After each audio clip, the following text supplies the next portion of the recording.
I was saying, can we be allowed to record?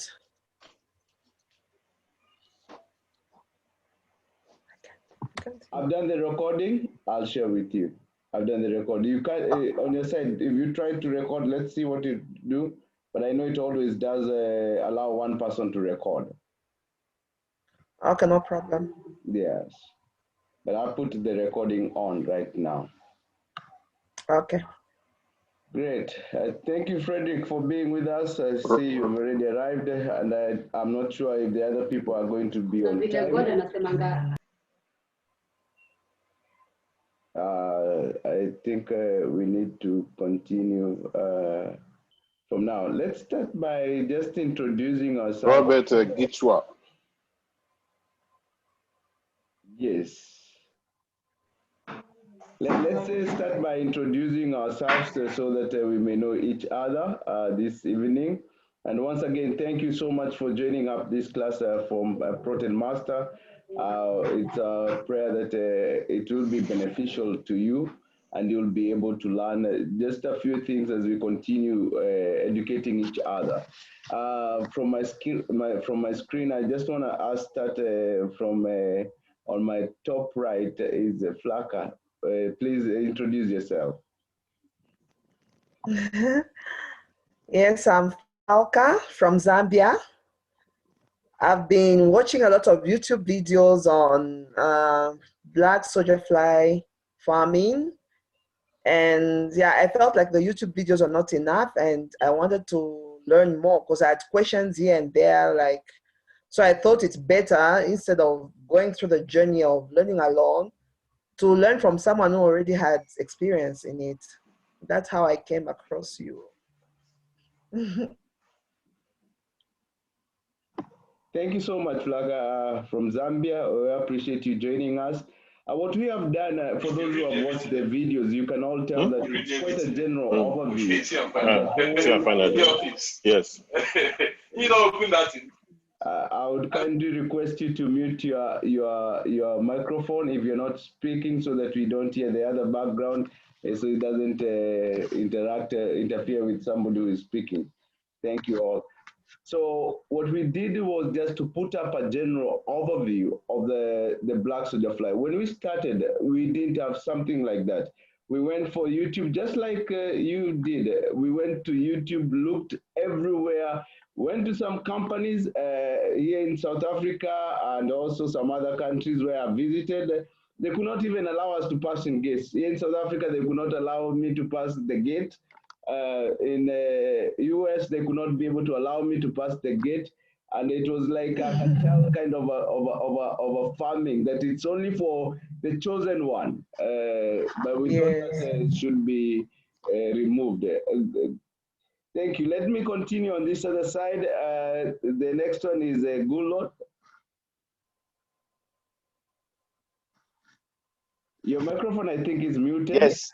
Yeah, good. I'll just turn it on now. Good evening, everybody. Good evening. My name is Gelo. I'm actually from the Democratic Republic of Congo, but I live in South Africa.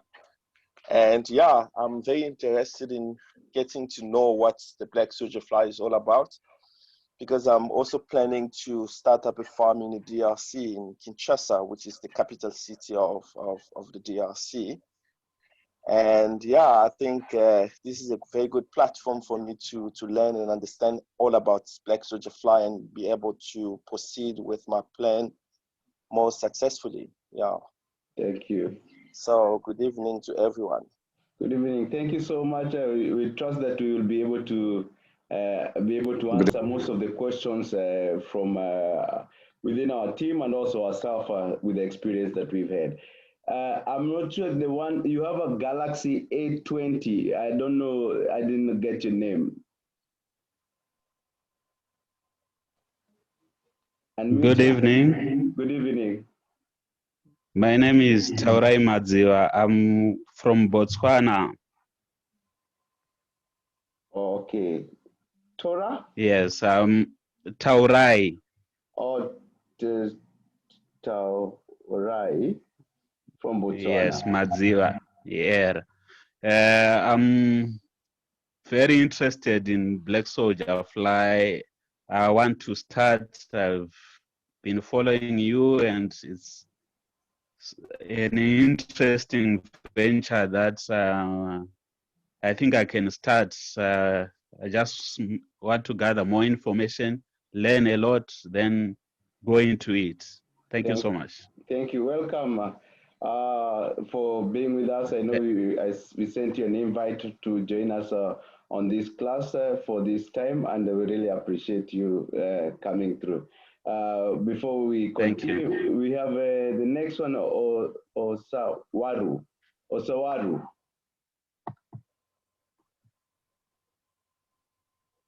Can you hear me, Osawaru? All right, let me move to... Hello. Can you hear me? We can hear you. Okay, my name is Osawaru Charles. I'm calling in from Nigeria. It's so nice to be with you guys, and I heard about you guys from YouTube, and I've been discussing and following up on the WhatsApp chat. I've done some consultation too. I want to go deeply into black soldier fly. I want to really establish somewhere in Nigeria where we can start producing black soldier fly. So it's really nice joining you guys, and I hope I will learn something new today. Thank you. Great. Thank you so much, Saru. Thank you for joining us. Mugisha, Fred. Hello, guys. Hi. It's a pleasure meeting you once again. I can see some new faces today.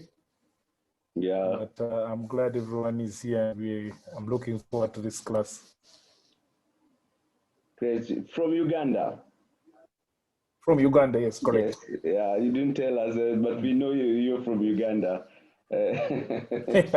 All right. I have been here before, so except for the benefit of those who hadn't seen me before. But yeah, I'm glad to meet everyone, and I'm looking forward to a fruitful class. Wonderful. Thank you so much. The next one is Salok.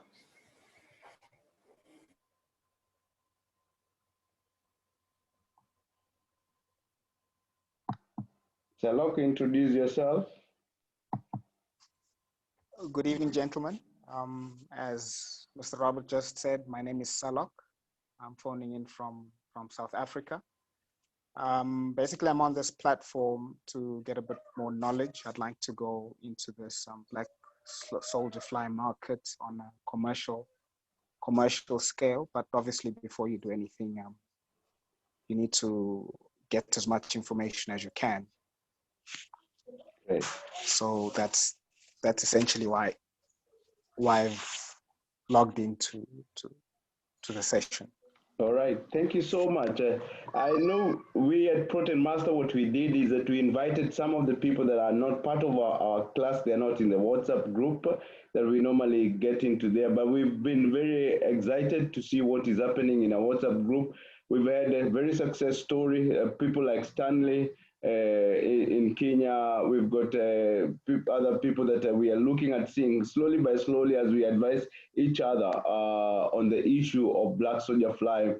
Some of the things we can only ask you to get us a picture, or sometimes ask you to take a video so that we can be able to see and advise. For those who are in Kenya, those ones we literally visit their farm and constantly continue follow up on them, and that is exactly what we are trying to do with also the international platform that we've had right now. What I'm going to request you is that all of us, we are going to mute our microphone before I invite Mr. Frederick today. And also, if you have questions, I will kindly request you, if you can type the questions, we'll be able to see the questions and be able to know how to space ourselves. I know we've got around 45 minutes that Mr. Frederick will be sharing, but he can be able to take up some question within that time, and we can be able to answer a few questions. We thought that our classes, we are going to be targeting one component of, if it is the love cage, we want to talk extensively about the love cage, because there's so many things. Today we tell you this, tomorrow you find out something else, you ask us, we advise on that. So we keep on further to and fro as we continue working out on getting you the right information that you truly need. Well, with this time, I would like just to invite Mr. Frederick, ProteinMaster in Nairobi. He's the one that has been seen on most of the time, has been seen on the YouTube. For me, I'm not on the YouTube, but Frederick has been on the YouTube, but I'm the guy behind the scene that is trying to make those YouTube come directly to you. Mr. Frederick, welcome. Well, thank you so much. Thank you so much, everyone. It's good to see you guys. Uh, who are we? Maybe we can just want to know. I think he's connecting the audio or something. But it's good to have you guys from Botswana, from Zambia. It's interesting. Nigeria. My brother Mugisha. At least Mugisha gives me comfort. You know, we are the only ones who needs more light in our in our WhatsApp. So Mugisha, you give me the comfort. I'm not there. Very funny. At least when I see you, I'm comfortable. I'm like, I always think it's only my laptop doesn't have an issue, but it comforts me. Yeah. Falca, the lighting is good. Madziwa looks good there. You guys are looking good. You guys are looking good there. Next time I'll buy a floodlight. Don't worry. Next time I'll buy a floodlight. You guys will see me very well. So once again, I welcome you again in these. I want to appreciate Robert. Gulod, thank you so much for joining in. Thank you again, Robert, for you know the guys who are always behind the scenes do a lot of work than the guys who are at the scene. We at the scene, we just say what the guys at the back are doing. So I want to appreciate Robert in this meeting. He does lots and lots of work that maybe some of you don't even notice it, but he sleeps late at night, wakes up very early in the morning for these two things to happen. While for me, I'm sleeping very well. And I appreciate you, Robert. Thank you so much. And for all of you guys, and I believe it's gonna be something different. I believe in this one thing. I'm always saying that this is a game changer. I'm always saying BSF is a game changer. And I believe and I know it is a game changer without a shadow of doubt anywhere. It is a game changer. It is what we're coming to do. So for today, I don't want to get into a different topic. I want to talk on the love cage. This is one of the things that people have been having a problem. And we do consultancy also. And I've been able to visit different people. I think one day I'll be in Lusaka and I'll meet Falca there maybe very soon. By the grace of God, we were able to connect with one of the MPs in that place, and I believe one day we'll get there. One day we'll get there. We just need to come and empower everyone. There is this thing I always say. They always say an African man can share a bottle of beer with you and cannot share the knowledge he has with you. For ProteinMaster, we are saying we need to share the knowledge. You know, in Africa, when people are when you're going to the bars, to the clubs, and a friend brings you in, and he tells you, and you ask him, like, Mugisha, where do you get your money? Teach me how to do this business. And you're like, no, you wait. Barman, bring 2 bottles of beer. And you start drinking the 2 bottles. When they're done, you're like, Mugisha, I was asking you, what about this business you're doing? He calls the barman again. Barman, bring another 2 bottles of beer. You get drunk. By the time is up, you are totally drunk. Until Mugisha asks you, and what were you saying? You're like, was I saying anything? I cannot remember. Because you are now drunk. That's what Africans at times do. And we're saying as ProteinMaster, we're not going to do that. We're going to do something different. We want to share our knowledge with you people. So I start with the love cage. Today, we are talking about the love cage. We call it the love cage or the adult cage. Why the love cage? Love is for love, you know. When I'm training people, I tell them it's called the love cage. In other words, it's called the bedroom area. It's not the sitting room. It is not the kitchen, it's the bedroom area. It's the love cage where love happens. So the love cage or the adult cage, I divide this into two. The love cage, there is the inside part of the love cage and there is the outside part of the love cage. So I want to start with the inside part of the love cage. Maybe Robert, okay, sorry, it's okay, fine, thank you. I want to start with the inside part of the love cage. There are 6 things that you need to have inside the love cage. 6 very crucial stuff you need to have inside the love cage. Number 1, I'll be doing a video next time, and then maybe I will share with Robert, and then Robert will share with you that you may be able to see practically what I say.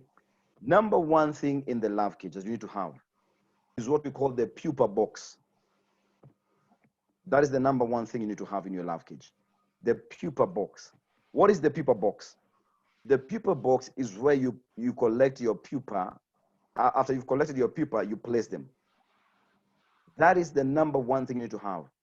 In the pupa box, you can also do the pre-pupas also inside.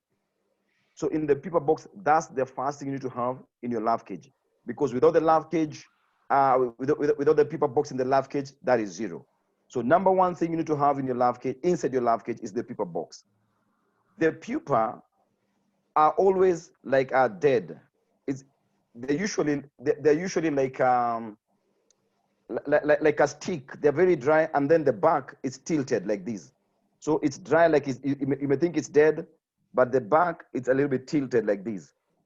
Those are the pupa, and that is what we collect and put them in the pupa boxes that will be able to pupate and turn into flies. Remaining there on the pupa box, what do we do on the pupa box? When you put your pupa box, your pupas in the box, and you have them in the love cage, you need to cover your pupa box with maybe a piece of wood or a cardboard or something that the fly cannot lay their eggs. Why do we cover the pupa box? We cover the pupa box to create darkness inside the pupa box. The purpose we create darkness inside the pupa box is darkness is like a catalyst for the pupa to pupate faster. So if you place your pupas inside the love cage in the box without covering them and leaving a small area, just a small space, they will pupate, but they will take long.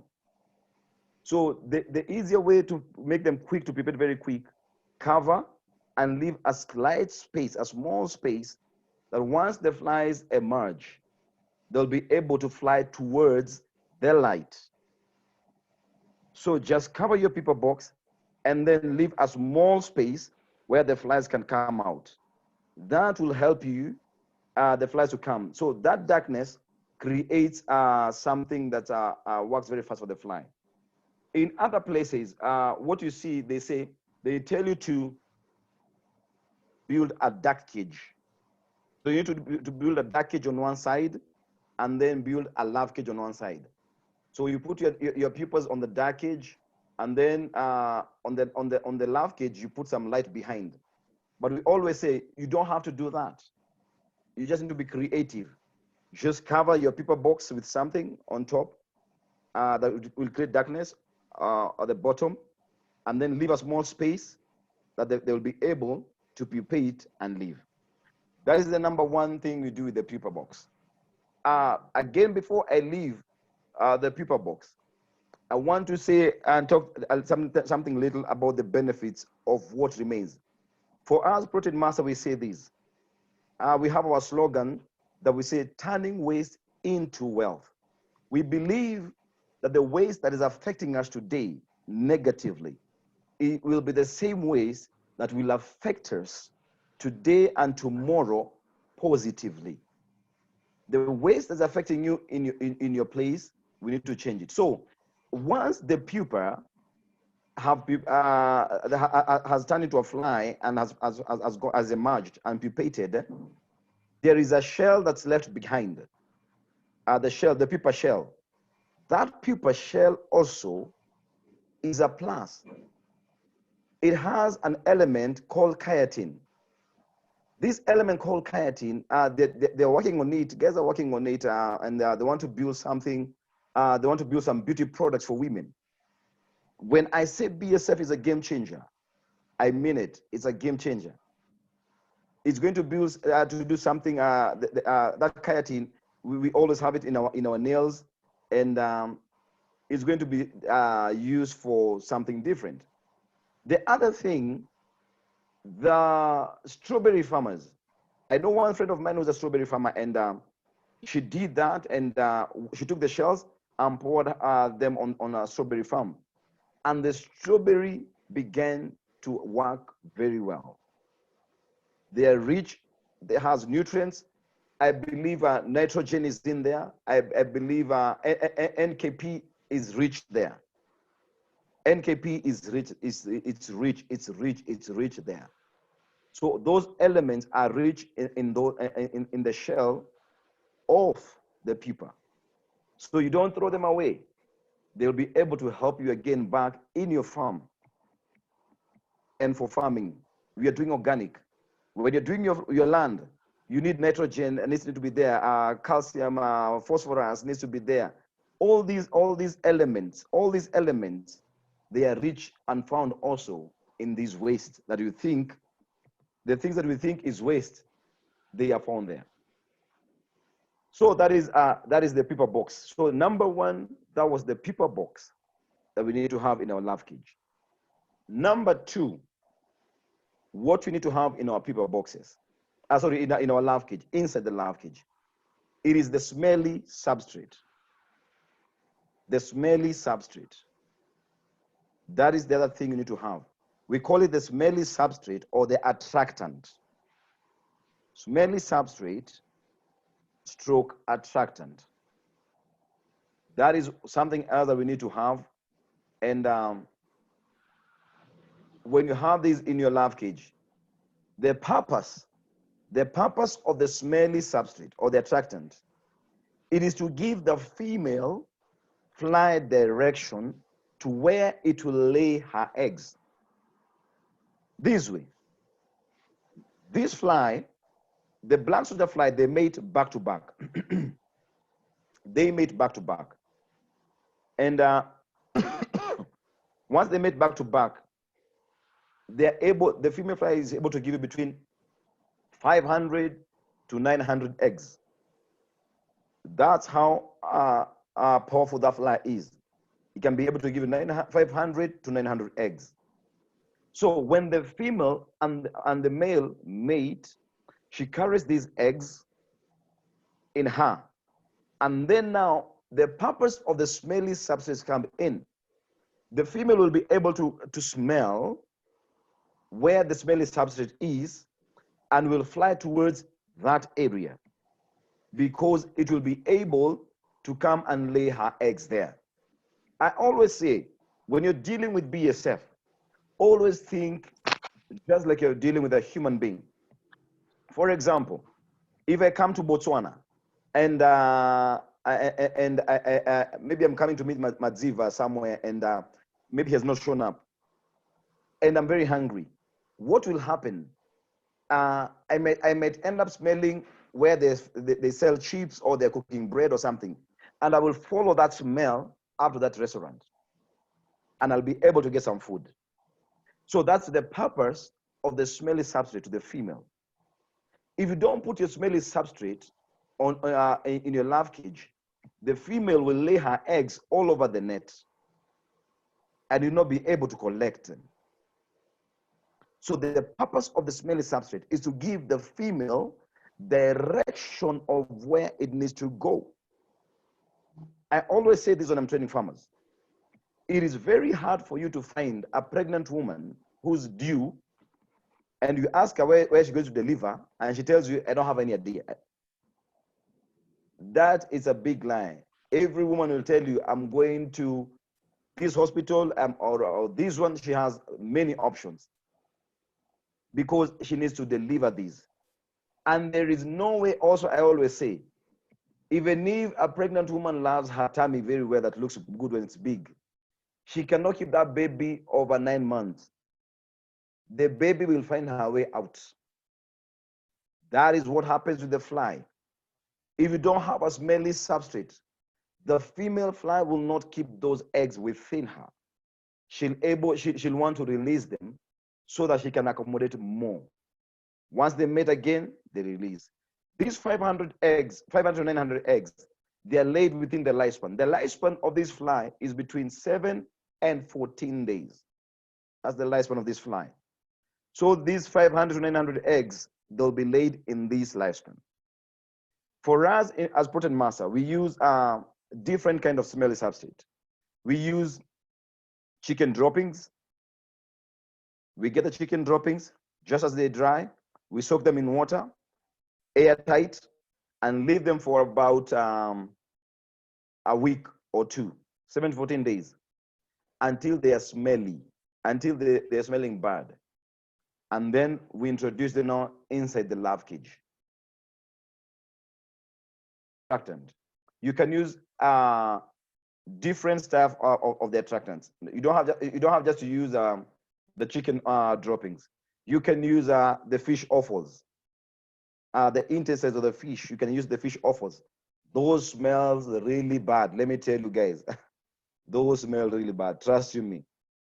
But the smellier, the better. The other thing you can use fruits. You can use rotten bananas and rotten pineapples, soak them and then do something like a fermentation. Fermentation, you know. I know the guys in the South, we used to hear a song called Mukomboti. I think maybe Madziva can maybe agree with me. I don't know whether it's only here in Kenya, but there was something like called Mukomboti. That one, yes, you agree, yes, thank you. So you can use Mukomboti for these guys. And the Mukomboti will give them direction well. They will not drink Mukomboti, so they will not mate when they are drunk, because when you're drunk, you cannot mate. You need to be not drunk to mate. So these will just for the purpose for direction. So once they have the direction, that is it. Anything else? I remember that one day we were talking with Robert, and Robert was even asking, we try some rotten eggs. And rotten eggs can happen too. It said, the smellier, the better. So you guys, I believe you've got stuff in your area that is smelling bad, and the smellier, the better. It's like a hospital. The more it smells, the better hospital they are in, or the better place they are in. And you know, for us here, we have Nairobi Hospital where the rich go. So if it's more smellier, they're in Nairobi Hospital. If it's not smellier, they're in the local ones in the clinics. So you better have them in the Nairobi Hospital, in the best place of the hospital. So that is number two. Number one was the paper box, having your paper inside. Number two was the smelly substrate. And on the smelly substrate, when you before I forget, when you take your smelly substrate, cover it with the net. Cover that container you're having your smelly substrate with the net. Number three, the depth of the smelly substrate container, let it be a maximum height of it. Make it 70 millimeter. That's the maximum. If you can go lower, the better. But don't go so high. The maximum height, give it a 110 millimeter, sorry. The maximum height. Maximum height of the smelly substrate container, do 110 millimeter. That's the height, 110 millimeter. Don't do more than that. You can come lower, but don't do more than that. Don't do a bigger one. You can do just 110. That will be good, because once you put the container like this, you can put your smelly substrate something like maybe like 30 or 40 millimeter height, and then the rest on top, cover with a container that you'll be able to attract the flies. That is that is number two. Number three, we have the eggies. The eggies. eggs are where the black soldier fly lays her eggs. The eggs, you place them on top of the smelly substrate. Eggs, you place them on top of the smelly substrate. So remember, you have put your smelly substrate on the container. You have covered it with the net, that will be able to have some smell coming out still. And then on top of that net, place your eggs. So when the female comes to lay her eggs, she'll find a place to lay her eggs. The eggs are like the maternity, the labor ward. Now they'll come and lay their eggs in there, and they'll be able to find a place there. That is number 3. Number 4, the water container. The water container. Why the water container? These flies, the black soldier fly does not eat in the larve cage. Remember we said in the larve cage there is no food, and in the larve cage it's only mating that happens in there. You can imagine in your bedroom you're finding you have pap and meat, and you're having all this food in the bedroom. No, bedroom is different story. Bedroom is mating and mating, so there's no food there. So in the larve cage, there's no food. So why do we have the water container? The purpose for the water container is to quench, it's like the flies live on the water alone. And when you put the water container, remember this one thing as you're putting water inside the larve cage area. Remember this, that the BSF, black soldier fly, he doesn't know how to swim. It doesn't know how to swim. So if you put water without so how you put your water inside? Take a container, take some cotton wool, put the cotton wool in the container, and then pour some water in the cotton wool, and then let the water soak in the cotton wool. The fly will be able to suck. The fly will be able to suck. So you can either use a cotton wool or a cotton cloth, but don't use a sponge. If you use a sponge has some holes in between. The female fly will end up laying her eggs in between the sponge. So please don't use a sponge. So you either use a cotton wool or a cotton cloth. That's it. That is number 4. Number 5. Number 5, put some sugar. Number 5, we put some sugar in. So you can get some small containers. You don't put a lot of sugar, just put a few sugar. I mean like maybe 2 tablespoons of sugar in one container, or so you can have maybe like 2 or 3 containers in one larve cage. Just put like a tablespoon or 1 or 2 for sugar. The purpose of this sugar is 2 things. The purpose of sugar is 2 things. Number 1, energy. This fly needs some energy. Why I'm telling you guys, when you think about BSF, think about yourself, think about human beings. Think about human beings. And when you think about human beings, even for yourself, when you are hungry, or you've gone somewhere for long, or your sugar levels have come down, and you take a cold drink that has some sugar in it, maybe like something like Fanta or something, you feel your sugar levels go up again and you feel energetic.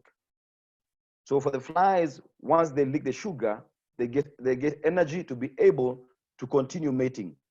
You cannot mate when you're hungry, or when your energy levels are down. You mate when your energy levels are high.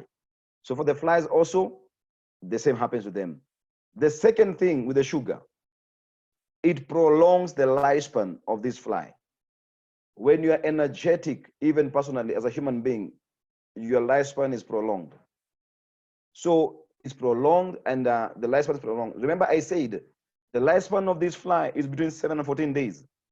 But with some sugar, with some brown sugar, by the way, it's not just sugar, but you put some brown sugar in them. And when we say brown sugar, I mean sugar, the one that put in tea. There's some girls from the coast that came in my farm and they had brown sugar. They were asking me brown sugar. You know, there's some cocaine has some that element. Those things are brown sugar. Here we call them some brown sugar. You don't put cocaine there. No, it's just normal brown sugar that we use in our homes. The one you put in your tea. Just the same one. Don't put the brown sugar. You know, you may go to the aisles in your in your places where they sell this brown sugar. Don't go there.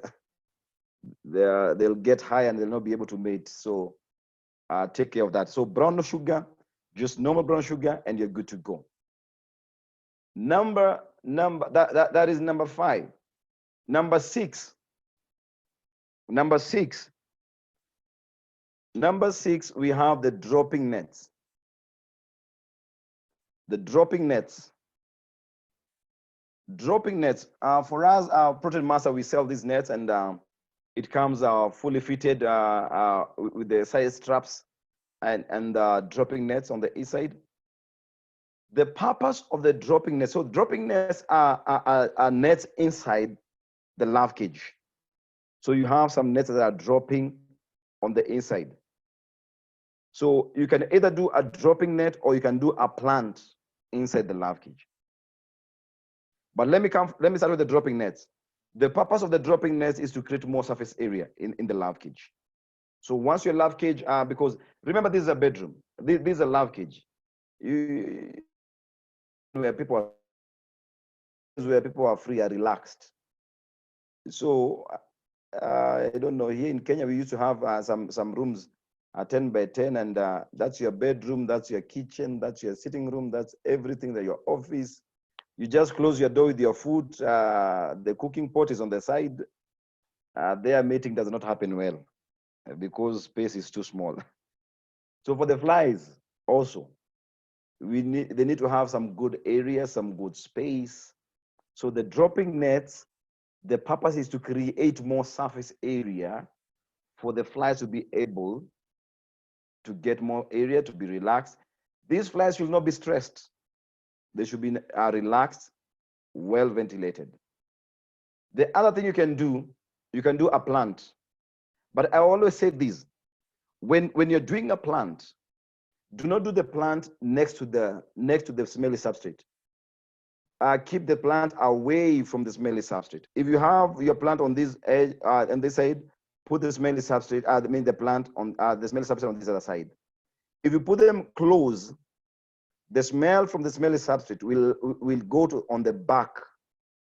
It will get stuck on the back of the plant. And the female fly will come and lay her egg on that back of the plant because it's smelly, and you lose it. I don't know about some of you. Some of us, in our schools, in high school, those years back, in our schools, we used to, when you're going to the toilets and you have your pullover, you had to remove it and don't enter with it in the toilet because you carry the entire smell. So we used to remove the pullovers and leave them somewhere and go without. So the same theory happens, and it happens in the larve cage and the plant. The back keeps the smell. So we should not be doing that. So if you're doing a plant, put it away from the smelly substrate. And after the last and not the least, on the inside part of in the larve cage. After the flies are done, before I forget, let me go back again to the sugar. I said it increases also the lifespan, gives energy and increases the lifespan. Once it increases the lifespan goes up to around 21 more days. The argument is usually this: will the fly be able again to give you 500 to 900 eggs in these 7 days that have been added? We always say this: even if it does not give you 500 to 900 eggs, it will be able to give you an extra egg. It doesn't break a bone. for you to get an extra egg. It's okay. Just for a tablespoon or 2 tablespoons, you get an extra egg. I always say this. There are women who are over 50 years and also giving birth. It happens. So does it happen to the flies also? We cannot say because maybe women have got to 50 plus, they should go to heaven. No. They remain here, continue giving birth also by the grace of God. And it happens well. Last and not the least, again, once the flies have done their lifespan, between 7 and 21 days, they fall down in the larve cage and they die. What I'll tell you, always be cleaning up those flies, be removing those flies, because if you don't remove those flies, they always have this smell that at times gets stronger and always competes with the smelly substrate. The flies may on the dead flies. So always be cleaning your flies out. And then I told you our slogan is, we always say turning waste to wealth. These dead flies, this is not waste. Other people use these dead flies as a smelly substrate. But I always say there's no need of using these dead flies as a smelly substrate. They are very good for chicken also. I remember one day I had one of the head of the biggest research institute here in Kenya had visited me, and also these other person, these other lady from the UK, the freelance journalist. They were doing an interview with me, and they took the larvae together, and I went and put to my chicken. We surprised. We were all surprised because the chicken first ate the dead flies, and then stepped on the larvae, and then turned again and began to eat the larvae. It was a shock to all of us. We thought the chicken will go to the larvae first, but the chicken went to the dead fly first, and then came back to the larvae. So don't throw away your flies. Don't use them as a smelly substrate. The chickens need them. They can feed and be well. So that is the inside part of the larve cage. Number two, the second part is the outside part of the larve cage. So we have handled the inside part of the larve cage. Now we are handling the outside part of the larve cage. The outside part of the larve cage is a very crucial part. Guys, I think if you need to turn up your volume, this is the part you need to turn up your volume. This is a very crucial part, an integral part. This is where farmers are going wrong. I'm telling you, we do consultancy, we do help other farmers out when they are stuck. And most of it is just on the outside part of the larve cage. There are 4 things that you need to make sure they're okay on the outside part of the larve cage. The first thing you need to have outside, make sure it is well outside your larve cage, it is temperature. Temperature. Number 2, humidity. Number 3, lighting. Number 4, ventilation. I repeat, number 1, temperature. Number 2, humidity. Number 3, lighting. Number 4, ventilation. Guys, you may have everything I said inside the larve cage well, but if outside the larve cage, these 4 things are not checked out well, you may end up not having good production. Temperature, we are talking about between 26 degrees Celsius to 36 degrees. 26 degrees to 36, that is good for the flies. Remember something, guys. This fly is from the wild. And we have gotten this fly from the wild, and we are housing it inside somewhere. So what we need to do, we need to introduce the temperatures of the wild inside where they are. So always make sure you're looking at that. 26 degrees Celsius to 36 degrees Celsius, that is good. Humidity between 40% to 80%. From 40% to 80%, that is good. How do we work on our humidity? How do we raise our humidity? Because this is what happens, guys. When your area it is too hot, your humidity will be going down up to around 20 or something. When it's too cold, your humidity will be going up to around 70 plus something. What do you do when it's in between? What you do to increase your humidity, you can buy a spray, a water spray, a water can that has the spray. You can be spraying the atmosphere of your greenhouse. Just spray the atmosphere with water. That will increase the humidity. You can pour some water on the ground. It will increase the humidity. You can put some water buckets inside always. When the water is evaporating, the humidity will increase.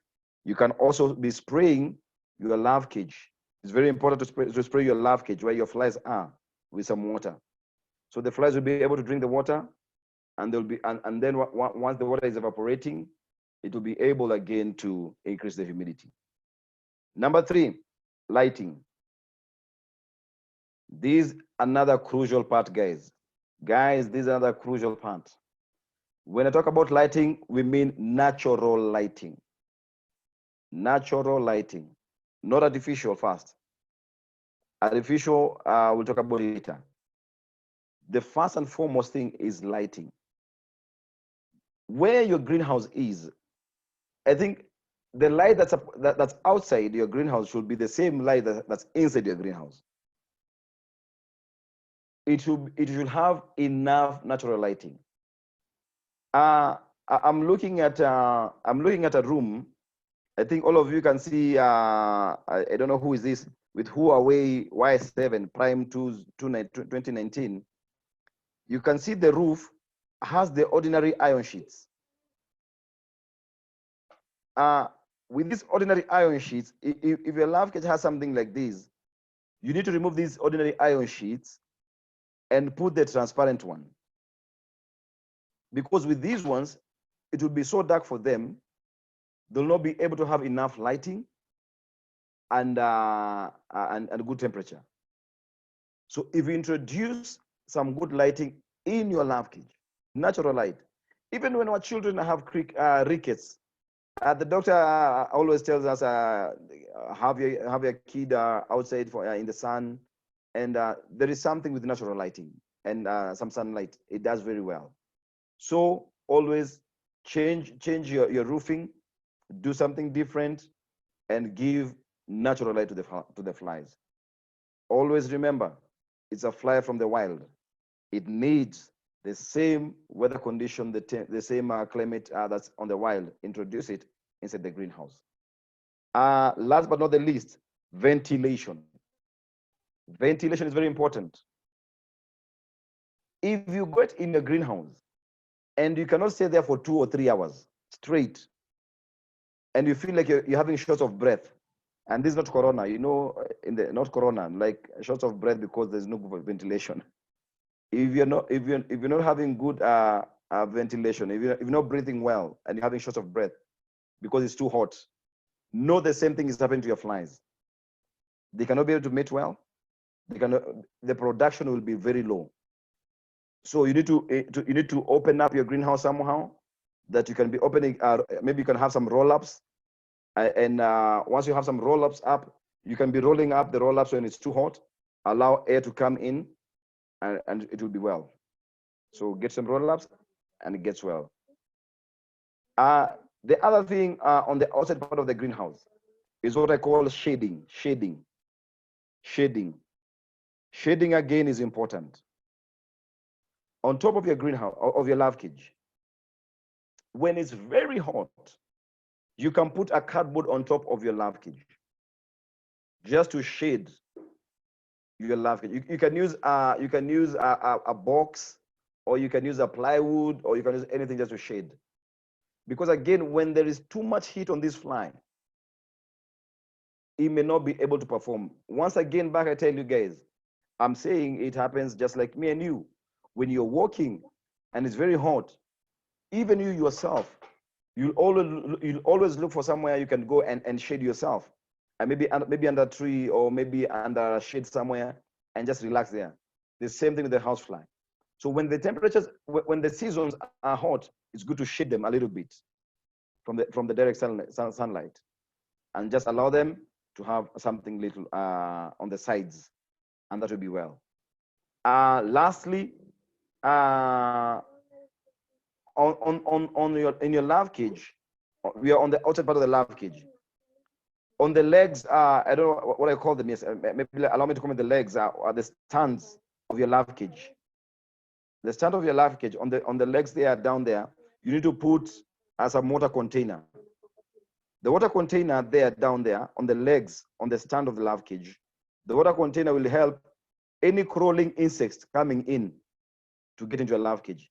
So if you have your container here, and the insects will come, they'll get some water, they cannot be able to penetrate your larve cage. You need to take care of, you need to protect it and take care of it. Lastly, on the size of the larve cage again, we always prefer doing a 4 feet by 3 feet by 3 feet. We always prefer doing a 4 feet by 3 feet by 3 feet. Because you don't want to do a big larve cage. Remember, mating happens where people are together. That warmth creates that chemistry, and they begin to mate. If you have a very big one, again, the flies will be dispersed. It will not be work well. Again, if you have a smaller one, the flies will not have enough room to fly. They'll be stressed inside. So a 4 by 3 by 3, it does well. So that's it for the larve cage today. And thank you so much, guys. I'll bring it back again to Robert. I'll pass it to Robert, who's the moderator, and then maybe there'll be a question and answer time. Thank you, guys, and I love you, and all the best. I know we will make it. These names will be written somewhere. These names will be mentioned somewhere. By the grace of God today, I think maybe Robert will share with you guys. I got a guy. He was supposed to be in, but he's just told me that he has a problem with the internet on their side from France.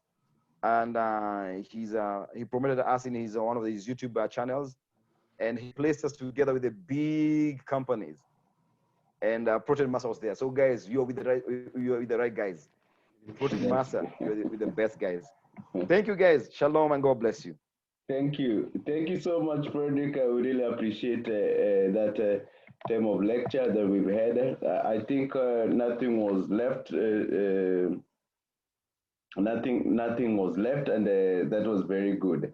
Well, if the question, I think the first question is this: do we have question related to what Kim has spoken about today? But we'll still answer those questions. We've got a few minutes. We'll just extend a little bit. We were supposed to end by 8, but we'll extend just a little bit just to answer your questions. If there is any question, I can see the question that how often, the question comes in, how often to remove dead flies from the larval cage? How often do you remove the dead flies? Oh, okay. That is from Good Lord. He says how often to remove the dead flies from the larval cage. This one, you just need to keep on checking. When they pile, then remove them. Because again, this depends again with the population of your colony. If your population of the colony is low, then it takes some time. But if your population is high, I think frequently, like depending with the, don't allow, what I'd say, don't allow the dead flies to be so many in your larval cage. So this depends with your colony. Before I forget, I just remember something else. Maybe it's a question maybe that we're able to help you. Once in a while, you need to be cleaning your larval cage. When you look at your larval cage and you see I prefer white larva cages. And if you see it's turning to brown, allow the dead flies, I mean, allow the flies that are there just to do their time, and then remove the net, wash it. Because if you don't wash it, this again, I was talking with another guy. I always want to give credit to him, credit is due. There's a guy from Switzerland called Stefan. We'll bring him on board very soon. Stefan told me this, and those brown stuff, those are excretions of the fly. So too much of them will affect the production of the fly. So once in a while, clean your larva cage and put a clean one. So for the dead flies, just keep on looking at them. Don't allow them to be too much, depending on your colony. Osawaru says, can we feed broiler only with BSF? This one, I would say no. This one, I would say no. Why do I say no? It's like saying, as human beings, do we need to feed on protein alone? Because BSF has some, not just protein. We're talking about 40% protein on BSF. 38, 40% protein on BSF. But again, you cannot live on protein alone. This is what I say. If you have caged chicken, they do 110 grams a day. The ones on the free range, they do 130 grams a day. Maybe you can do 50% of the 100. Let's assume the caged chicken that do 110 grams a day. You can take 50% and feed the BSF, and then the 60% feed the other feed, because we all need something different. BSF is not just about protein. It has something different, some other different amino acids on them, other nutrients on them. It's more, but give it 50% and then do the rest. But we'll be doing a test again. We want to see how they behave on BSF alone, but we need something else on the side. So that is okay. Osawaru says again, question, 4 by 3 by 3, is it the feet, the height of the kitchen? Yes. No, the 4 is the length. No, the length. The height is 3 and the width is 3. And I don't know who away Y7 Prime who is, or I'm based in Botswana. I want to start BSF farming. How can you assist me with breeding stock? Botswana, we are working something on the eggs because sending the larvae has become an issue, but we are working something. Robert is working on the eggs side of it. Allow me to answer that. Okay. Yeah, I know many of us have asked this question, and we're still working on this. How can we get the seed to start BSF? We've noted that this whole trend of the of the BSF protein is new in Africa, and so many people don't have the seed. So we've had orders that coming in from Zambia. We tried something in Zambia and we lost a very expensive package as we were transporting it all the way to Zambia. That was not, we really didn't, we were not happy by the guys we used for transport to Zambia. But we will be working out with another team that will try in this coming week to see how we can be able to work for Zambia.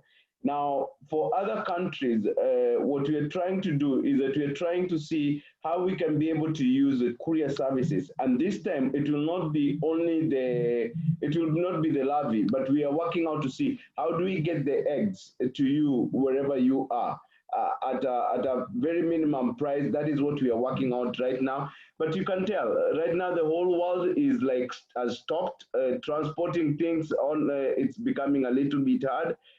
We used to have DHL go to places and it will carry these things probably 3 days. Now, anything it's taking even up to 7 days now. We are still waiting for the world to open up. The transportation in Africa has been a challenge and we are working with that.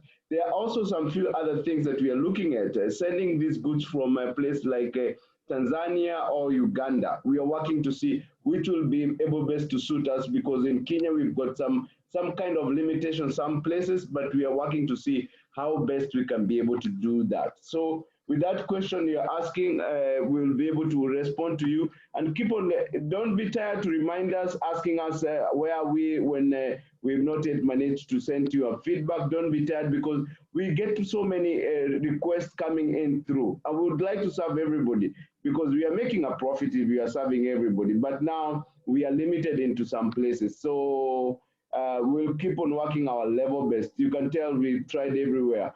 For those who are in Tanzania, they are quite lucky we are able to supply Tanzania. For those in Uganda, we are able to supply Uganda. We don't know if we can be able, we tried Zambia, but we lost a package on our way to Zambia, but it had arrived up to Dar es Salaam. But between Dar es Salaam and Lusaka, it got, we don't know where it went.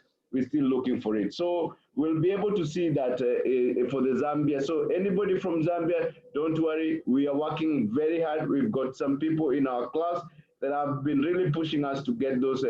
Some of them even have even sent us some funds to be able to do that. But we'll be able to get it to you. There's also this question: how can I get across to me in Nigeria? You're dropping nets and greenhouse. To be sincere, we would love to send them to Nigeria to you, but cost-wise, we don't know how that one will work out. We still need to see how it can be able to work out. But we would love to do that, but we need to see the cost-wise. Is it viable? At the same time, I know we are a company that is looking forward to get some profit, but at times we don't want to take like sure that it has to come from only us, but we can be able to do something that can be able to help you. And that's why we've opened our channel on YouTube channel, whereby we ask people to come along us and support us. Like now we've been doing some tests, like this test that our brother has asked from Nigeria, if you can give broilers alone. We've been given that information, we know about it, but we have not yet tested it. And we cannot be able to confirm something that ProteinMaster has not tested. We have to make sure that any information we are giving you, whatever Mr. Frederick is giving you, that information has been tested in our facility, and it has worked better or it has worked worse. So we give it out as when we have the best results. So with this one for if we can feed it, we will be able to get those. We're also inviting other people to come along for us to test some substrate. We've got some requests that we've received from Australia. We are still testing that, but that one we have to incur cost, and the cost is a lot because we are trying. We can be able to put some neonates of 400 or 600 grams in around 4, 5, or 7 tests, and they don't work well. They don't become flies again. So we've lost that all. So that is a cost that we incur. So if there is a substrate that you would like us to test for you, we can be able to get even the protein, get the lab test for you, but at a cost, but not so much that one. So that is what we are doing on this side. All right. All right, here you've got a question, Frederick.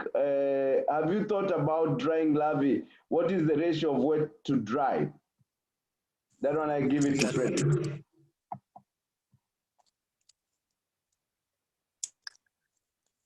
Okay. Mugisha is asking, have you thought about drying larvae?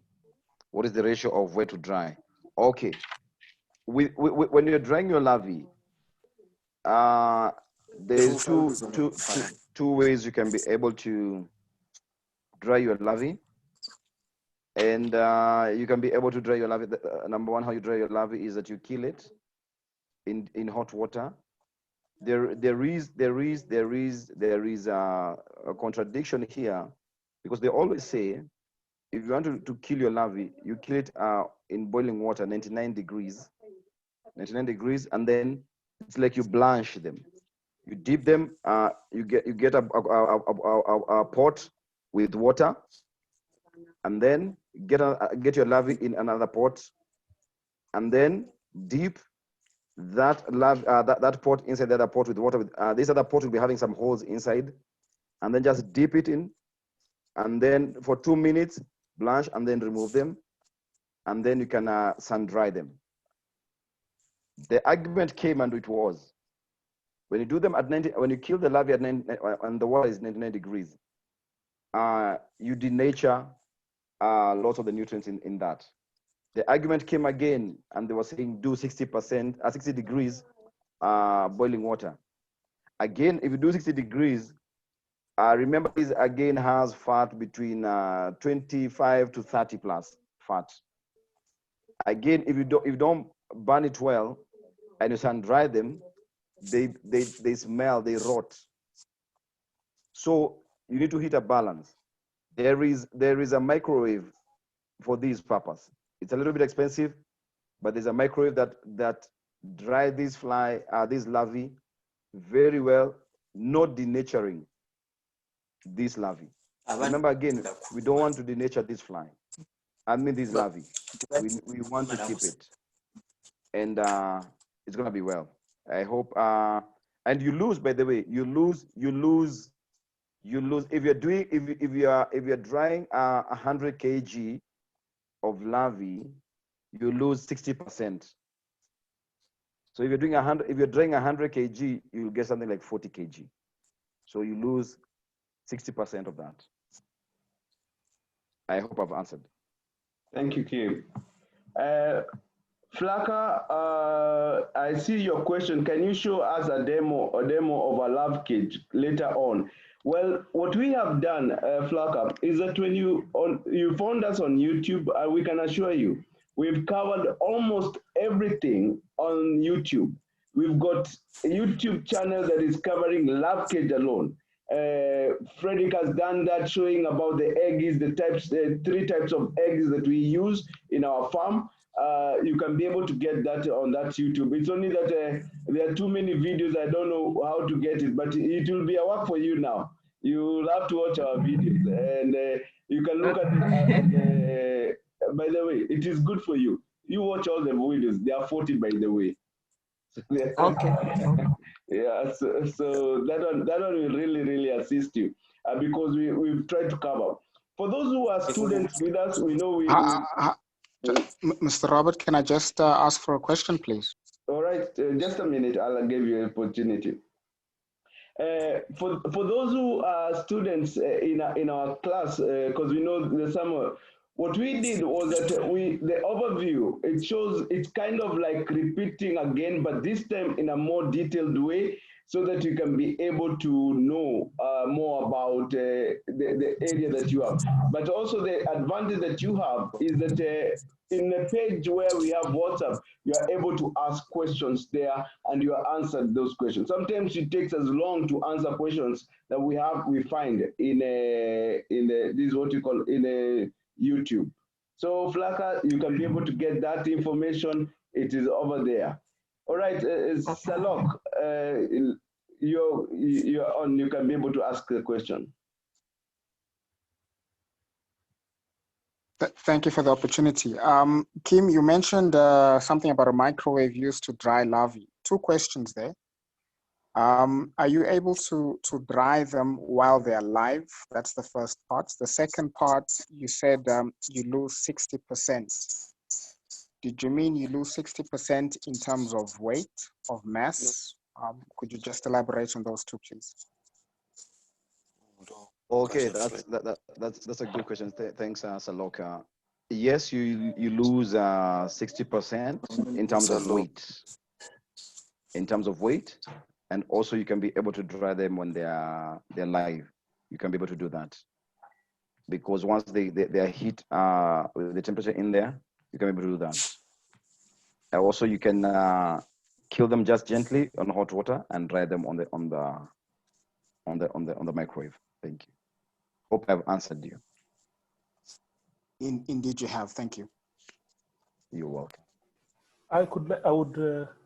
Is it possible to add on to what Fred has said? Please, Mugisha. Yep. Yes. Proteins are very, very complicated things to work on. I think we had this discussion before on the forum. As Fred mentioned, that if you don't dry them properly, then they rot. Now, when they rot, you get aflatoxins, and those aflatoxins will kill your chickens. If you feed them pathogens. So the fly on the larvae that is died properly. So there is a big question. That's why I also put it here. Is a win-win situation if you heat proteins beyond 60 degrees Celsius. You denature the proteins. And then if you don't dry them properly, then you're going to get problems of aflatoxin. Right. So from research, he talked about the microwave. I haven't heard about the microwave, but I have seen somewhere, I think in Denmark, where they're using steam dryers.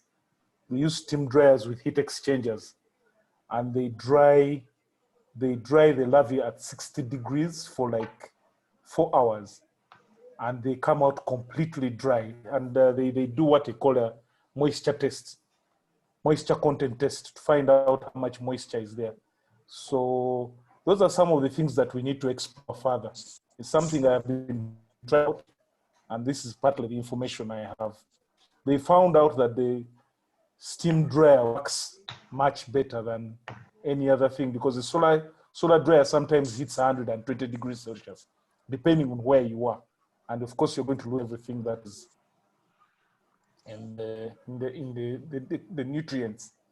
And you know that live larvae can only be fed to chickens, I think, and fish, poultry, and fish, and pigs, and catfish, yes, and pigs. But can't be fed to cows and other animals. It has to be dried and processed for it to be fed to other animals. So there's some of the things we need to read about and find out more about this. So that's my input. Thank you, Fred. Thank you so much. We here in Cape Town, I've managed to see one of the dryers. The way they do it, it's more of like a more kind of a it's a kind of a, the element that they use elements that they put probably around over 40 elements in that one small cubicle. That they have that the company. I know most of you who have done research have looked at this, and then you have seen the company that is called Max that does this these ovens that they use for larvae, and they really did it. I saw how they've dried, and they dried very well in one of the companies here in Cape Town. So I think we'll get there where we can be able to have those kind of machines around and at affordable price, because they are extremely expensive. For me, I see it to be a little bit high on the expenses. Great. Any other question that we have left out?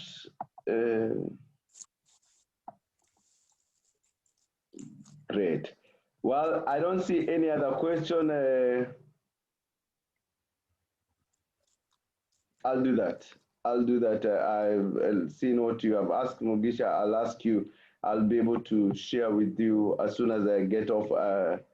I'll be able to share with you. Great. Any other question? I don't see any other question. Well, for today, I think with that, we definitely will be coming to a close. We thought that it will be until 1:07, but we've continued because we wanted to make sure that we can be able to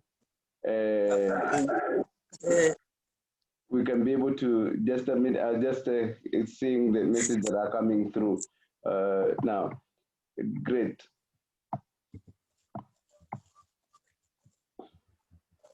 There's an answer. I'll be able to answer this.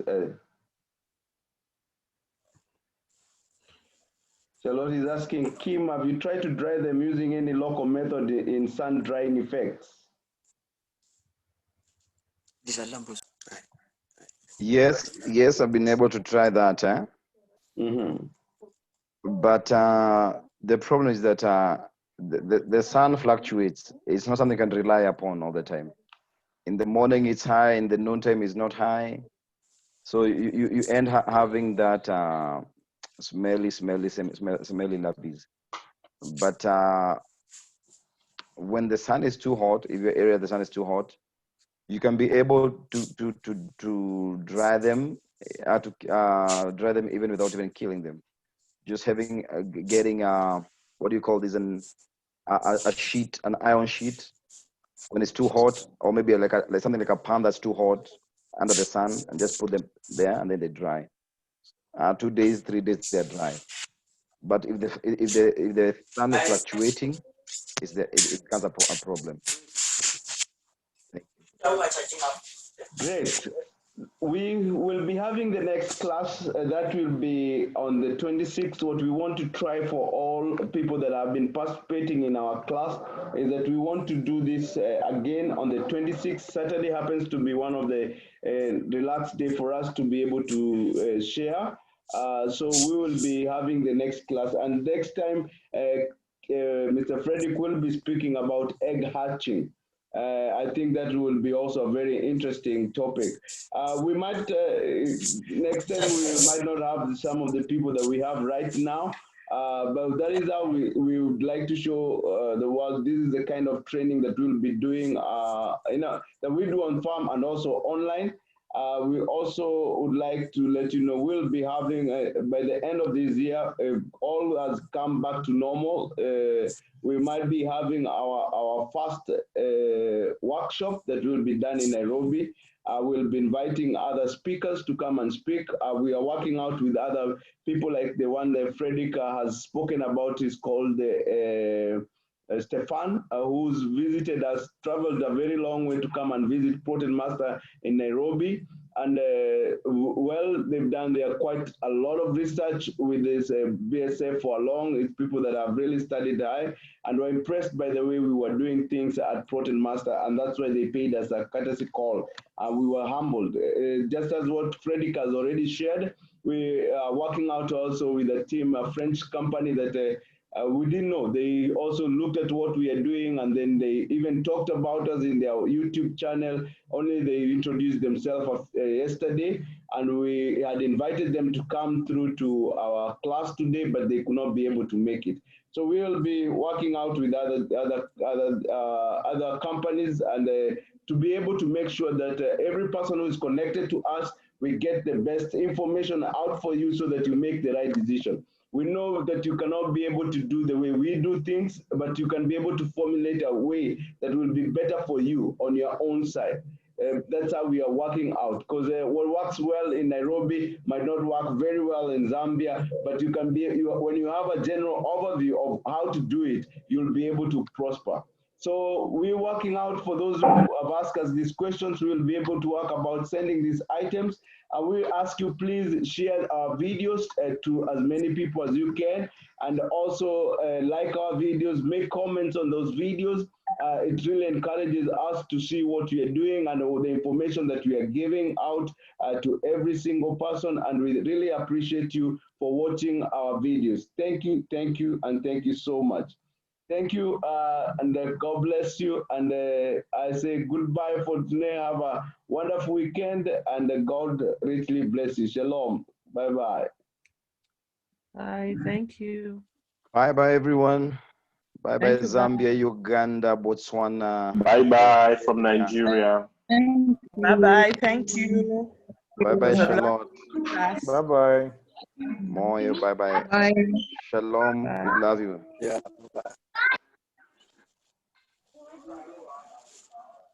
Moyo, where are you from? I'm from Botswana, but I'm a Zimbabwean. I'm based in Botswana. Oh, based in Botswana. Okay. All right. Thank you so much. All right. All the best. All Zimbabwe. the best. Thank you so much. Bullet boy. Thank you very much, guys. Thank you very much. This has been refreshing. Thank you very much. You're most welcome, Salok. Thank you, Salok. Frederick, all right, bye, guys. Uskatoke. Shalom. Bye-bye.